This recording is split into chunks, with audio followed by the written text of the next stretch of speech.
Southern Africa Litigation Centre presents Mental Health Talk with Daniel Digashu.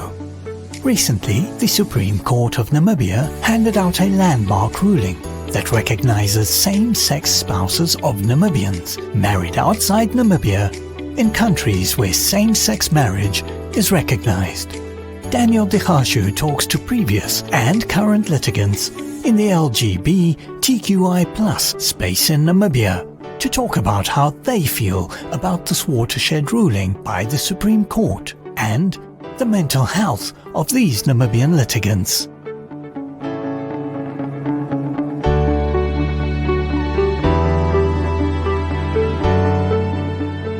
My name is Daniel Digashu, and I'm a consultant for the Southern Africa Litigation Centre. I focus on mental health and mental health support for the LGBTQI+ litigants in Namibia.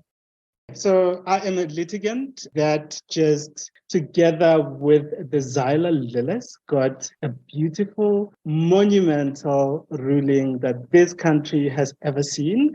Welcome, all of you. So I would like to please you introduce yourselves. I will start with Anita and Anette. You go. Yes, we are Anita and Anette, and together with Danny and Potty, we had this beautiful judgment, and we are both retired, living in Henke's Bay, but also on the farm and sometimes in Windhoek. Yes, Yes, I struggled for all this time for my tourist visa. Yeah, and now I'm so happy I can stand here in Namibia. It's so. Yeah, so relieved that we have this judgment. But of course, now the next questions are coming and steps and so on, and everything goes on. But we can talk about it later. Thank you, Anita and Anette.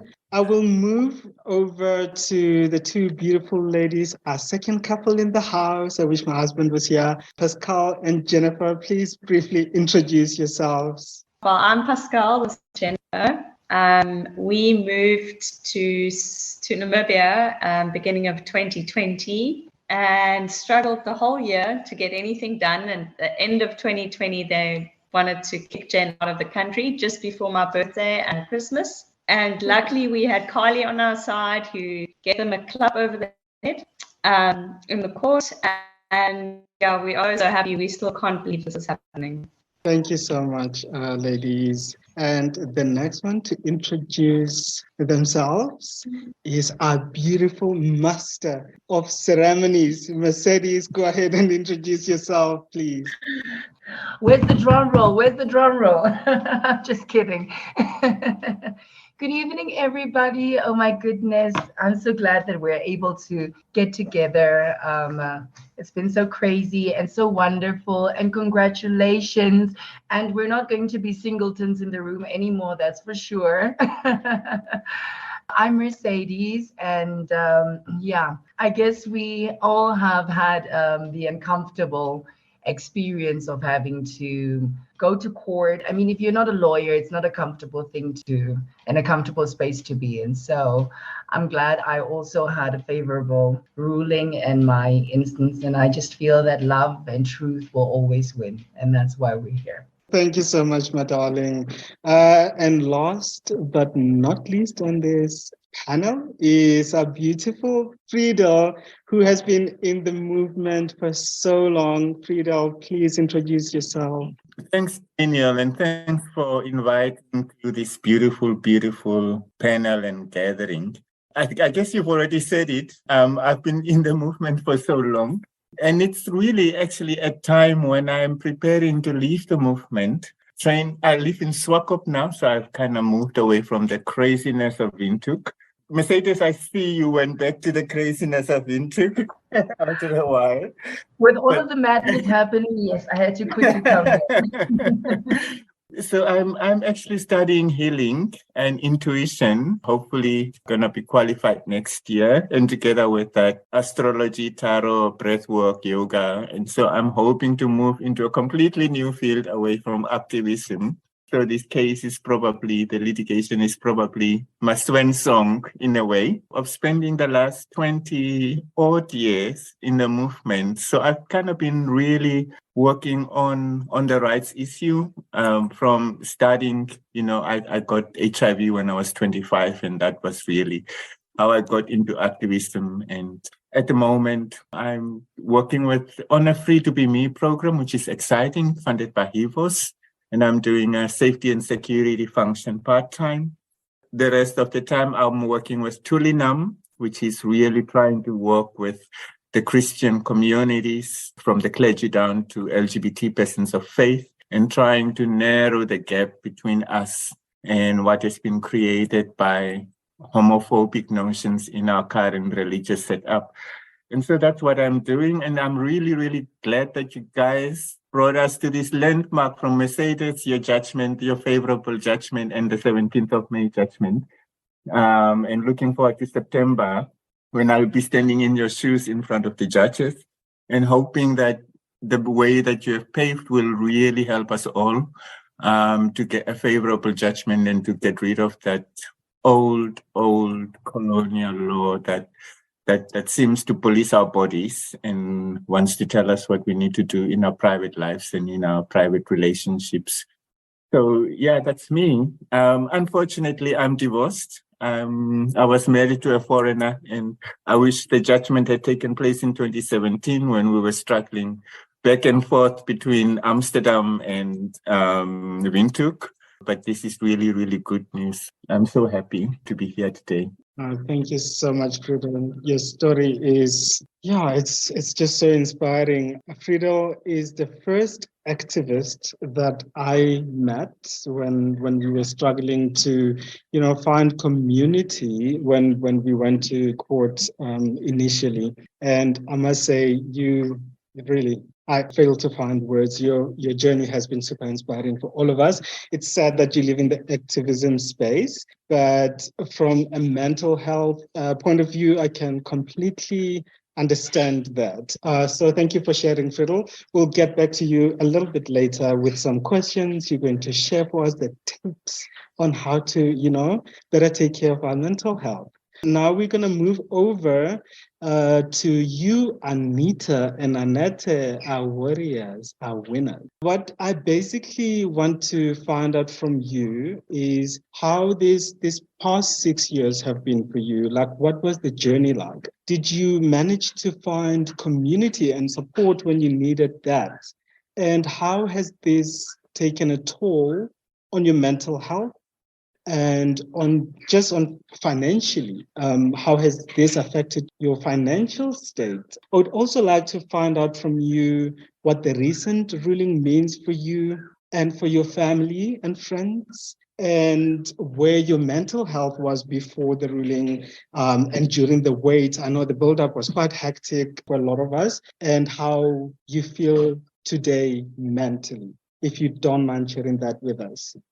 Yes, we are now in this whole thing for 7 years. We started 2016 with the application for permanent residence. Often it was very frustrating because, we were living in Germany and we're used to German bureaucracy, and it's totally different here. And we were sometimes surprised by the decisions taken or by the time it takes and so on. So it was frustrating in a way. But I would say until, for 3 years, we were quite positive that something will happen. And then we received this won't give permanent residence because we are married.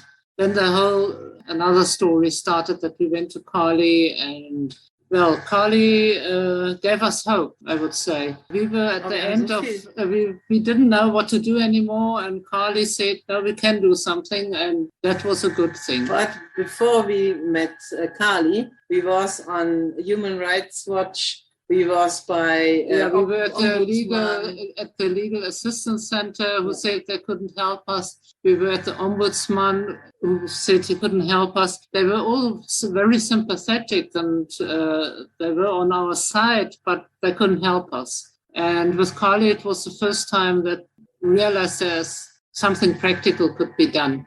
And then this whole court case story started, and it was Yeah, sometimes we didn't know what was going on and so on, and that's frustrating as well. But with the High Court, the day in the High Court, and Advocate Heathcote was talking, and I really thought, no, we have a good chance. The arguments are good, and we can win this case. Okay, we didn't win the High Court, but we had the sympathies. But I must say, until Carly called and said the judgment is tomorrow, I was positive. I was thinking, oh, yes, everything will be fine. But then it became now real. And then I was scared because I was thinking, what if it won't go our way?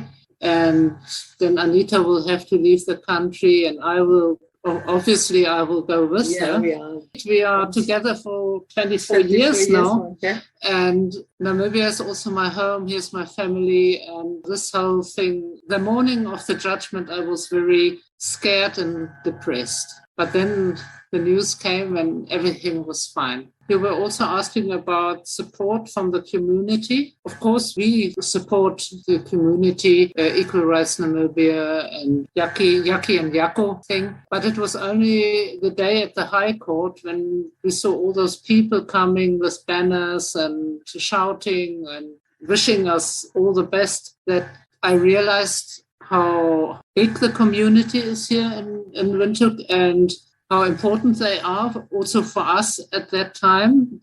And I also realized I'm part of the community, and I'm not only doing this for Anita and me, I'm doing it for other people as well. Yeah, finances up until the High Court, we spent $500,000 Namibian on this whole case. It's a lot of money. It's money we worked for our whole lives, and it's going now for this court case. We won't get anything back, so that's a stress as well. Yeah, and the other stress was this renewal of the visitor's visa every few months. And sometimes Anita's passport was in Carly's office, and when we needed it, we went there and fetched it and brought it back. We almost never had it in our possession because it was always going again to Home Affairs to get another stamp, and Home Affairs filling up this passport and we starting worrying what to do now if the passport is full and so on.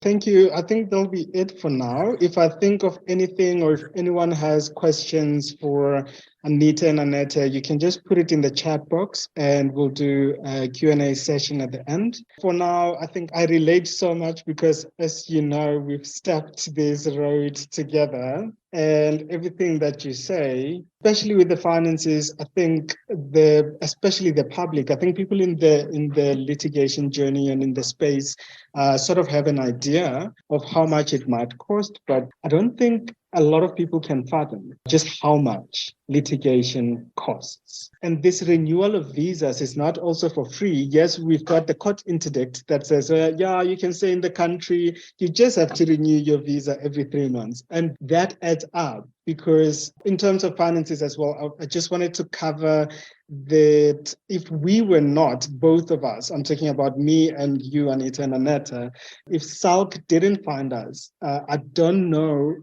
personally what I would have done because the cost was just building and building up and building up, and we just couldn't catch up to that.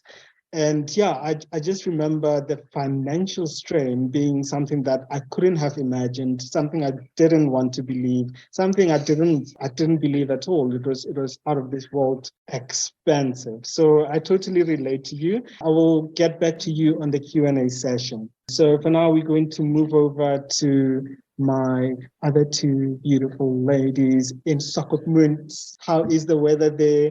Jennifer and Pascale, how are you ladies doing? We're great. Very good. Yeah, we're really good. Of course, it's been a bit of a high since the ruling. And then, even afterwards, it was still complicated, because obviously you start experiencing the blowback and, these things are quite, I suppose, to be expected after such a win, that you are going to get some pushback. So I'm still sort of riding a bit of an emotional roller coaster, because it went from, this uncertainty all the way down to this is happening, and then suddenly it's like, oh, this is happening and that is happening. So I still feel like I'm in quite a bit of a whirlwind about it, but it's been a long road. I must say, like, financially, I feel that Pascale and I as a couple have been very fortunate, and at sometimes we even felt quite guilty, because we felt like we were piggybacking this movement that was happening, and you guys had been fighting it for 3 years already by the time we latched on. But regardless, not on the same extent, but it has been very financially difficult. A lot of reason was because I can't work, Practically, I'm a tourist, I have the same status. So that has been difficult. You were a tourist. Oh, yeah, okay. I want to see Thanks that. for the correction. Speaking in past tense now. But otherwise, it's one of the great unexpected joys has been managing to connect with the wider community after just being here in Namibia for such a short time. It was actually an amazing benefit to be able to just quickly meet so many amazing people and join forces in whatever way we can. Thank you, Jen. I would just like to jump in and say you were not piggy banking. You had no reason to feel guilty. I know. I want to highlight for people who might know, because we were in the forefront, right? And right behind us was you guys. And a lot of people might have no clue that, there were ongoing cases actually that were just so reliant on our ruling. So I just want to say there was nothing you could have done. Even if you said, I don't want to piggy bank, it was going to be impossible that you come as well, because they sat with the sodomy case. I remember they referred it back and they said, oh, you go back. We can't give you the date because we need to get a ruling on this first. So a lot of things that are not even connected to the case just relied on the ruling of this case. So you didn't piggy bank. You just so happened to have come a little bit after us, and we can't control that. No one has control over when who comes. Do you understand? But I would like to hear from your beautiful wife as well. How is your mental health for the both of you? Anyone can answer this question. How is your mental health? How has it been before this ruling? And how is it now after the ruling? And what are your hopes in terms of mental health, in terms of the movement as a whole? Well, I think I'm just going to go for it here with the mental health. I think we didn't know how bad it actually was until we got the ruling, because all of a sudden having this pressure off of us showed us how much pressure there was. It's almost like, when you have a big boulder on your leg and you don't feel the pain because it's numb, and then you take off and the blood rushes back in and you feel the pain all at once. That's sort of how it was for us. And we realized that we were sleeping better. We were a lot lighter in our conversation with each other. I also realized that I had a lot of guilt as the Namibian partner, having Jen here in my home country and having us treat like this. I was actually feeling very, very guilty about that. I wasn't even aware of that. And of course, Jen said, she's never felt, or both of us never felt this discriminated before. And you start internalizing it, even if you know it's rubbish, you start questioning little things in your life. I know with Jen, it affected her more. Maybe you can speak to that. For me, I had a bit of an FU moment where I was quite empowered actually to fight this and almost to not choose to show people that this is who I am, this is how I want to live. And I found it quite empowering. But I know for Jane, it was a bit different. No, for me, it's like feeling like you're not welcome. And it's not nice because, if you've ever been in someone's house and the owner doesn't make you feel welcome, you never feel nice there. You're never going to feel at home. You're never going to put your feet up or have a nice dinner at this person's house. You come there because you have to be, but you don't ever feel at home, and it's strange because the community around us has only ever been great. We've never felt sort of in the day-to-day life, we never felt discriminated against. It just felt like it was all coming from sort of right from the top. And that was a new feeling for me, especially coming from South Africa. I've always been very openly gay, and I've always held my girlfriend's hand walking down the road, and I've never felt weird about being gay or kind of like gross. I never got those feelings before. So that was very hard to experience for the first time, and to read the sort of comments that you would read online or hear via. That was very difficult and quite shocking. Thank you, ladies, so much. If anyone has a question for you, I'm sure they'll pop it into the chat box, and we'll revert back to that at the end of the session.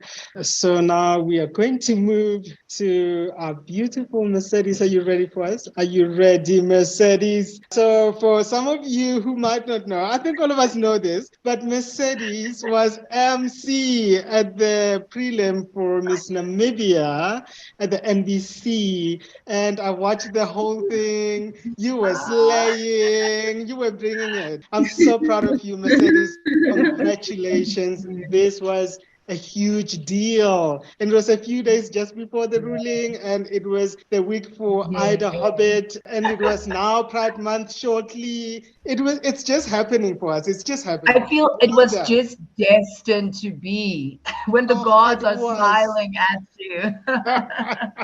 Thank you for being here, my sweetheart. Please tell us about your personal litigation journey. Tell us where you are mentally. Tell us if you need help mentally, and share with us the tips for mental health, because just like Friedel, you have also been in the movement for quite some time in this country. We just came and we intruded, but you've been here for a long time. I'm going to tell you what you just told Pascale. No piggybagging or nothing like that. I mean, because the important thing is that we need community, is something that we need in order to make anything work, whether it's for a movement or whether it's for work or business. You require community, and you require the concentrated efforts of a group of people in order to make things work. So that's why it took a whole village plus for me to be able to also say that I'm happy that the ruling was at least in my favor. I mean, Friedel knows how many times I came to his office and sat and cried, and all of the confusion and the angst and everything, it took a whole 5 years for the ruling to finally have been made. And I mean, I went to Friedel first so that I can just seek some sort of guidance. What can I do? Where can I go to? I mean, nobody prepares themselves for these type of things. So like I said, also in the beginning, only lawyers are okay with being in courthouses. So it was an absolute nerve-wracking experience. I mean, after Friedel, I also went to the Legal Assistance Center. So they were my first representation, basically, for about a year and a half, and nothing really came of it. So I went to Mr. Chombe, asked him whether he was able to also assist. And so what I'm basically trying to say is it was a struggle to be able to see through, because it is one of the first times I think that the government also experienced somebody not backing down per se. And I mean, it wasn't the first time that such an experience has happened to me and a lot of other people like myself. So it was just important that somehow we're able to be heard, that somebody is able to see that the abuse of power and authority is really not right. And there needs to be some court order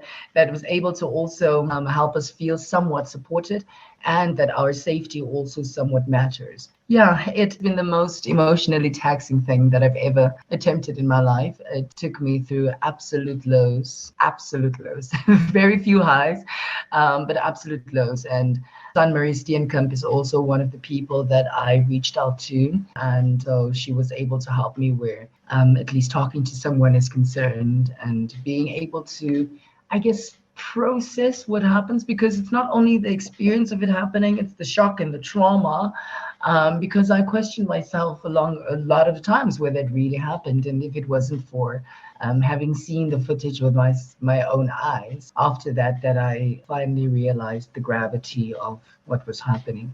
So yeah, it was a community effort, definitely. I mean, mental health and mental well-being is a daily exercise. It's like having to take a walk, drink your water, and mind your business. But unfortunately, in Namibia at this point in time, even though we're still minding our business and drinking our water and staying in our lane, it's when laws change, it doesn't mean that the mindsets of the people are going to change along with it. And that's the most important thing. As much as we're fighting for decriminalization and all of these rights and protections, there's also the broader conversation. How are we able to get the people not on our side, but to be able to better understand where we're coming from as well? And I think that's where the ability to be able to be vulnerable and have these conversations where mental health and mental well-being is concerned, especially in the month of May, which is Mental Health Awareness Month, is concerned. And I think this conversation needs to be had on a much broader scale, because there's so many other people that are affected negatively as a result of such beautiful and positive rulings. People take their anger out on, and a lot of these people also don't have access to services or people that they, I mean, like, we're all just in the room and we're having conversation about how almost impossible it is, considering also how much money has to be spent if you want to take the government to court, I guess, or fight for your rights, basically. And I'm just thinking about the everyday person that just has to suck it up, I guess.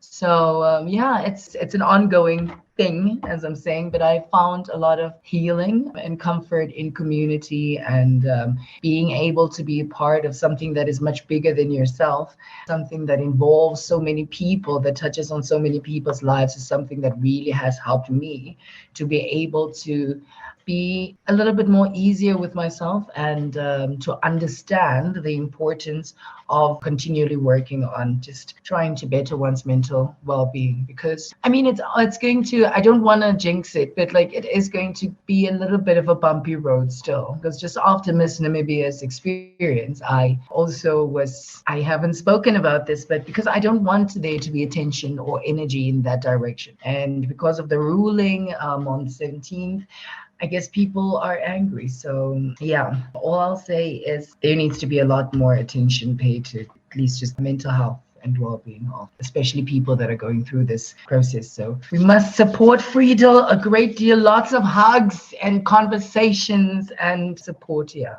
So, and each and every one of us has really been instrumental in making sure that all of our voices as a collective are being heard, and that our plights are landing on soft ears, I guess. So yeah, I'm happy that we're here. I'm happy that we're at least all of us able to smile and sleep a little bit better with lighter hearts, and it's going to go get better, because truth and love always win. Thank you so much for your kindness, for your beauty, for your presence. I think what I'm hearing is we have a lot of work to do in terms of mental health, right?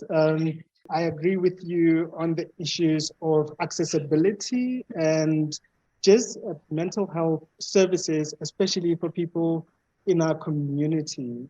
One often doesn't know where to find the safe space, or where to go gather resources, or where to look even. So I totally understand. And I think this issue deserves a much bigger audience and a much bigger space.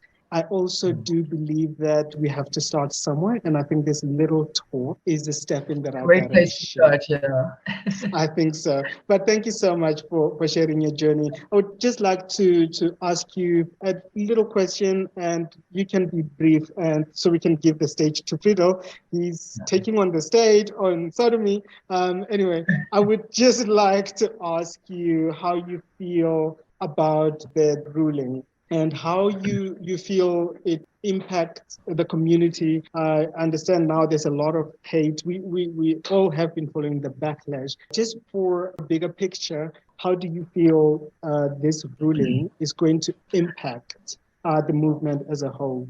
I mean, I'm still trying to wrap my head around whether it really happened in Namibia.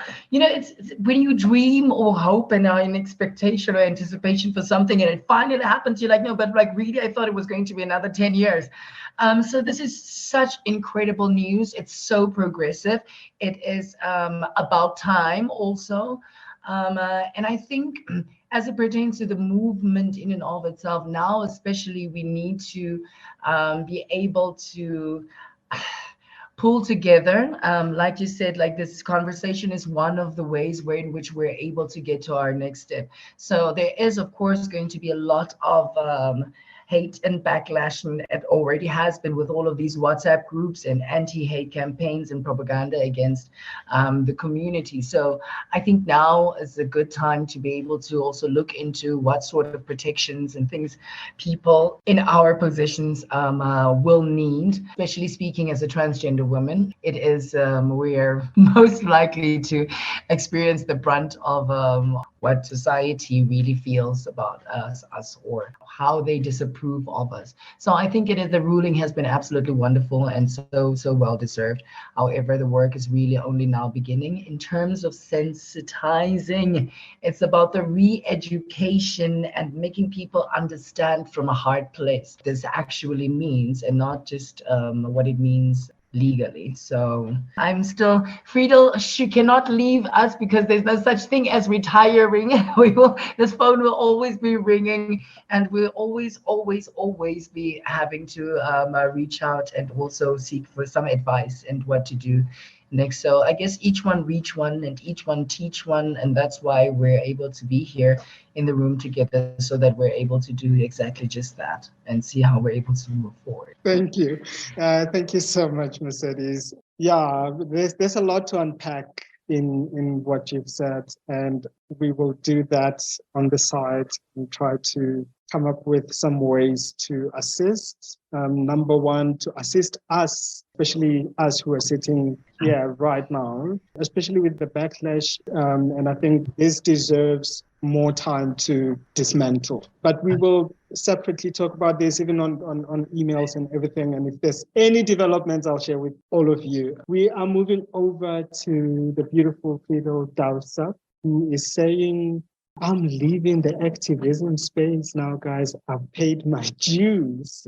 Friedel, thank you for being here with us tonight. Could you please tell us, I know we know the sodomy law and the sodomy case that was launched by you. Could you please just, before we talk about the ruling and what it means for the sodomy case and mental health, because this is actually your area of expertise, the mental health awareness and education and practice as well. Before all of that, can you please walk us through your journey towards launching this civil case that challenges the sodomy law, the sodomy act of the Constitution, and tell us what made you come to this decision to go to the courts and what it means to you and what your hopes are.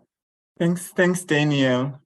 First, maybe I must say that I don't feel guilty about leaving advocacy because brilliant new minds like you, Mercedes, hopefully Pascale, them will be able to join the movement and inject some fresh ideas on how we can move with a new age, especially after your ruling. We are really in a new era for gay and lesbian rights in the country. And so thanks for being part of the new movement. And like Mercedes, I will be a call away. Maybe my role will change and I won't do projects anymore, but I will probably have a health practice where I can assist many of fellow activists and advocates to when they encounter life challenges. My specialty is obviously energy and the human energy system. And so I'm hoping that we can spread the idea in a community that we can solely with our breathing control our emotions and change the reality that we experience every day from gloomy to happy and joyous. So having said that, that was not the question, right? So the question was around my journey. So my journey really started a long time ago, when I started advocating for the inclusion of LGBT people in the HIV response around 2002, it was really obvious that there was no talk about how HIV could be transmitted among same-sex couples. And I started advocating for funding and ended up with Ian and Madeline at the Rainbow Project to implement the first LGBT HIV project and to do the first bit of research that led to the inclusion in the National Strategic Framework. And I think those were important baby steps for the country, recognition in one of the national policies.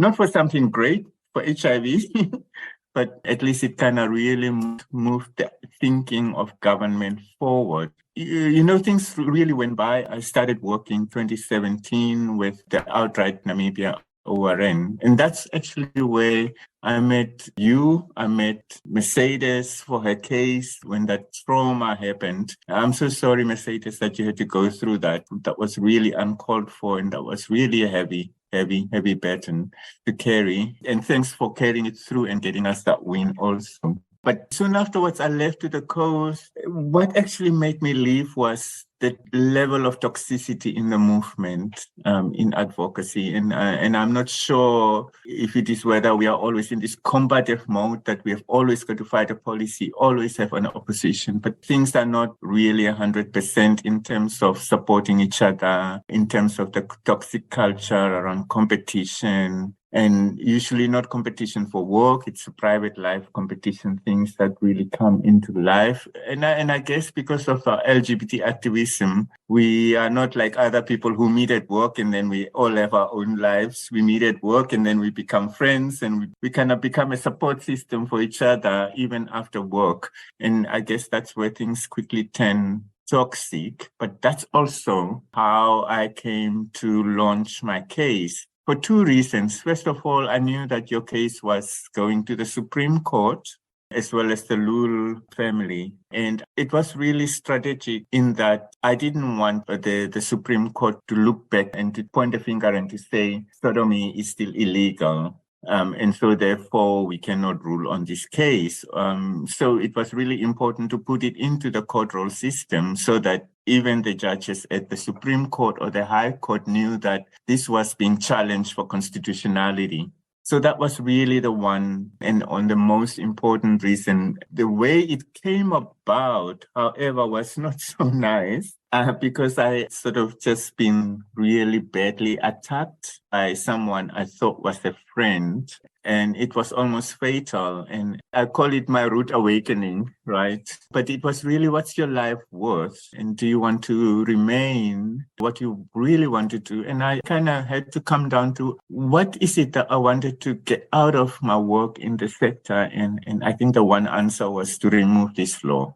And so over the years, we've been looking for someone who would be brave enough to step up and to take the challenge. And I sort of really thought that, you know, it's time for me to really do what my heart wants to do, not to respond to homophobia like I've done for the last 20 years, but to really go out and do healing because that's what I wanted to do. But also that I also wanted to achieve what I'd set out to do when I started working with HIV was really to remove the sodomy law because it was discriminatory. It was putting people's lives at risk and it was making sure that anyone who was male-bodied or LGBT were not getting enough services. But finally, it also really was stopping the dignity with which we could be in our relationships. And so that was really the one thing I wanted to do. And so I speak to HDT, whom I was working with at that time, and said, put my hand up and said, let's do it. This is the right time to do it. We need to do it before the Supreme Court hears the cases, and we need to get onto the court roll before that time, but also because I also felt that, you know, I needed to leave. My time in the movement was up. It was time for a new chapter, and I'm turning 50 next year. So hopefully qualifying and getting my accreditation before then, I can really start a new life for the last 10 years or 15 years of my working life to work for myself. So I'm looking forward to that. But that's really how it came that I decided to take on the case. And once again, thank you so much for everyone else on this call that paved the way for a potentially really good win that can help remove this law and the Unnatural Sexual Offences Act from every single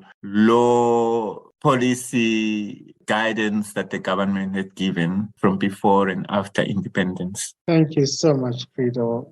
You're too kind. And thank you for your service. If you are going to exit this activism space, we know where to find you, but we wish you well on your next journey. Oh, Anita was asking how I found. So it was really easy for me, and I do appreciate the expense that many of you had gone through. I must say that for me, the expenses are taken care of. And that's probably because of my privilege of having worked in the sector for such a long time, that I was connected to the Human Dignity Trust and the legal support. And so I have a really, really experienced lawyer from South Africa who also did the sodomy case for South Africa. And I have the Angola legal firm here in Namibia, plus 2 other lawyers, right? 1 advocate and 1 junior lawyer, plus a research house in the US and in the UK. So I guess I'm coming in with a lot of guns and then firepower for the case. But I must say that I feel a lot privileged, maybe because of my connections in the sector, but I didn't have to really spend anything up to now on the case. That's beautiful. That's amazing, Friedel. You know, financial burdens are actually what holds a lot of people back. I keep saying, you know what, I'll do it over and over again, because as much as I don't have the resources, I've got the know-how to navigate, the spaces to try and source something. And I realized that a lot of people who are suffering and struggling, it all boils down to resources and financial issues, because a lot of people cannot afford to walk into a law firm and say, oh, I need help with this, this is unfair. So yeah, I'm super happy that you've got all the financial burden off of your shoulders and you've got all the support. Oh, your team sounds like they're ready to enter the boxing ring. Oh my goodness, I'm super happy and I can't wait. Just shortly, could you please share with us your tips and tricks of achieving, a balanced and healthy mental state? Because I know you are very much in the space of mental health. If you don't mind sharing some tricks, some tips, what to do, what not to do, what to do when you're feeling overwhelmed, what tools help and techniques, perhaps, if you don't mind, Friedel. The first thing to say is security. And I think that can cause a lot of stress. It does for me sometimes too. Then I just have to kind of find peace and quiet within myself and still my mind and realize it's not such a big thing as I make it in my mind, because we can blow things up in our mind and really get stuck in the problem instead of really realizing that it is something that we can confront and get over. Like I said, my current job is security community, and I've kind of learned a couple of tricks. So first of all is communications, which is probably really important for all of us who have litigated. I found that, I pick up my phone and all the names and contacts are gone, or that my computer starts acting up while I'm working. And I think, you just have to accept there are lots of people who are curious about what we are saying, who we are talking to, and what is the content of our conversations. I found that really having a VPN is really helpful, or very private network to secure communications, but also really moving sensitive communications to apps like Signal, who are quite secure. We know now that even WhatsApp is no longer secure. And so that really can take care of some of the stress around who's listening to me and can I talk to my friend about what I'm going through without really having someone recording what I'm saying. So that having secure communications is important. Securing your home, your residential area is also really important, because once you've done your security bits, at least you can sleep in peace. And obviously, the other thing that really naturally happened as soon as I took on the case was losing a whole lot of friends and family. And I guess there is really a silver lining to that, because the people who remain behind are truly your support, are truly the people that you can rely on, are the people that you can call 3 o'clock in the morning and say, I can't sleep anymore. or I'm having nightmares, and you know that they are truly there for you.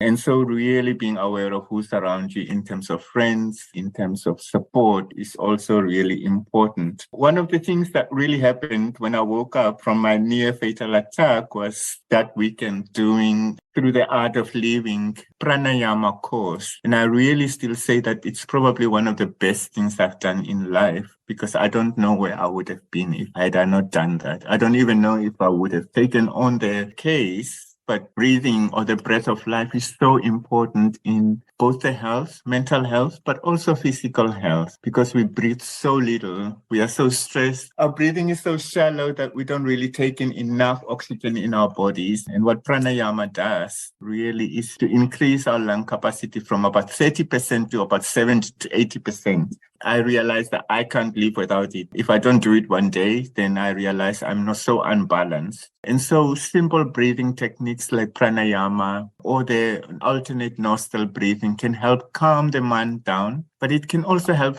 flush toxins out of the body. The other thing that's really important, especially if you feel that you have no one to talk to, or whatever you are saying is not going to be appreciated, or your words are going to hurt people around you, is free writing. That you wake up early in the morning, you just start writing. And you write until for an hour, 30 minutes or whatever. And after a week, you can read it to yourself again and burn it. Or you can keep it for an almanac one day. What it does is to really have these thoughts that go around our mind all day long. And because we haven't expressed them verbally or spoken to someone, we really sometimes become prisoner to our mind in a maelstrom of thoughts that go through. And so it really helps to get rid of it, but it also helps us to be more creative about what we are thinking. The other thing is being a little bit more active. So I do a bit of yoga. I joined the gym, but I'm really such a bad gym goer.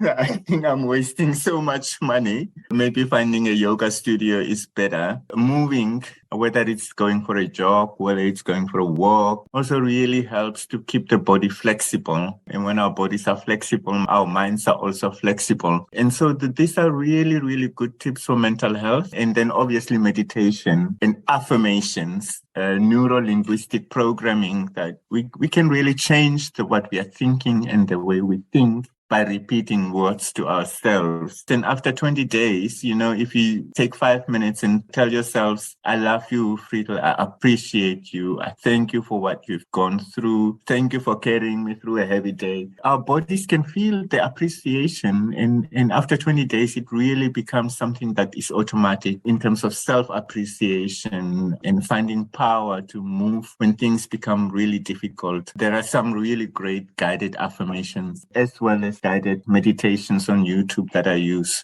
One day when we meet, and I hope we do meet one day in person. I hope so. Yeah. We can do some breathing exercises that one can really do alone on your bed or even in the car, not while you're driving, but while you're in there.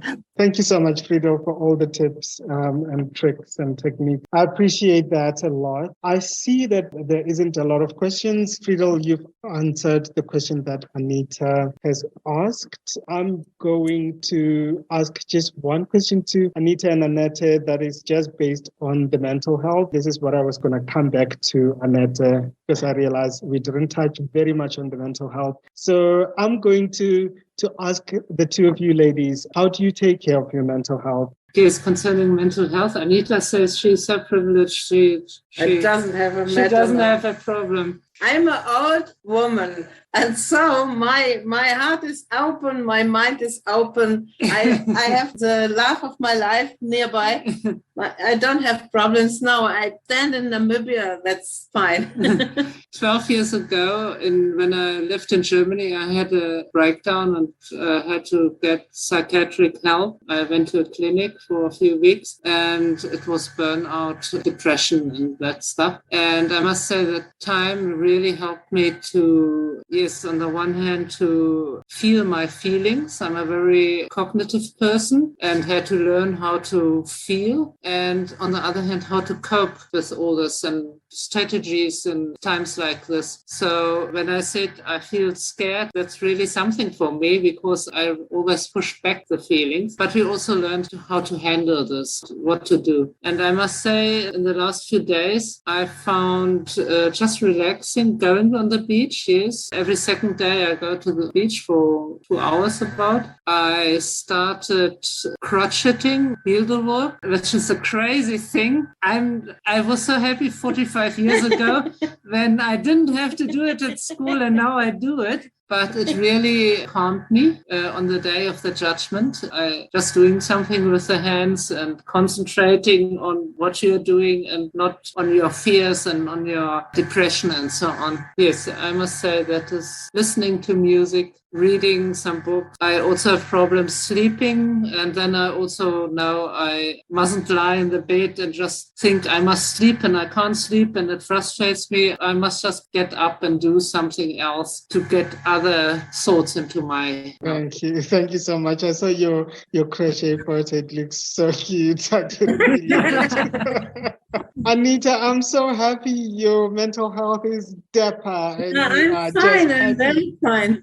You are with the love of your life and you are now allowed to be with her. That is beautiful. Guys, I would like to thank all of you for making time to be here. I know how expensive time is, but thank you so much for sharing your beautiful stories. I'm available on email if anyone needs any sort of assistance.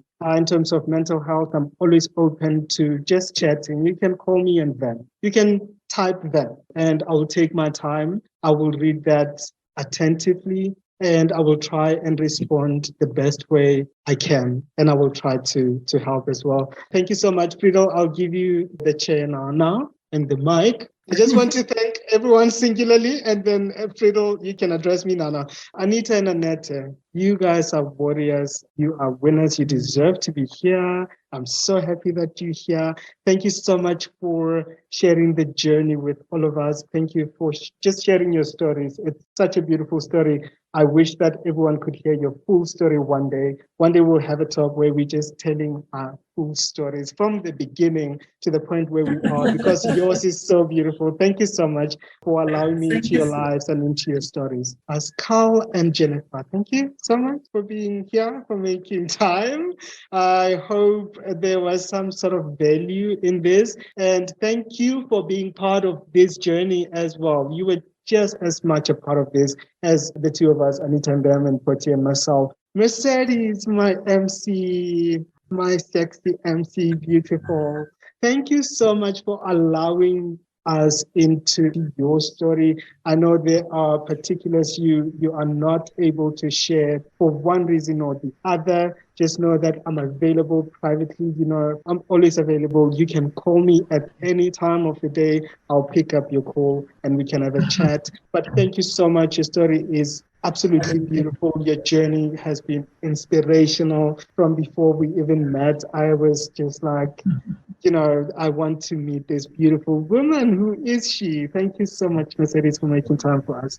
Friedel Dausab, you've raised your hand. Thank you so much for all your contribution, for your wisdom. You were the first activist I ever met. Thank you so much for everything that you do, for your beautiful work in the mental health sector, for your beautiful work in the activism world, even though you're leaving us. Thank you. We appreciate you. We love you so much. You wanted to ask something. We are out of time, so it has to be very brief.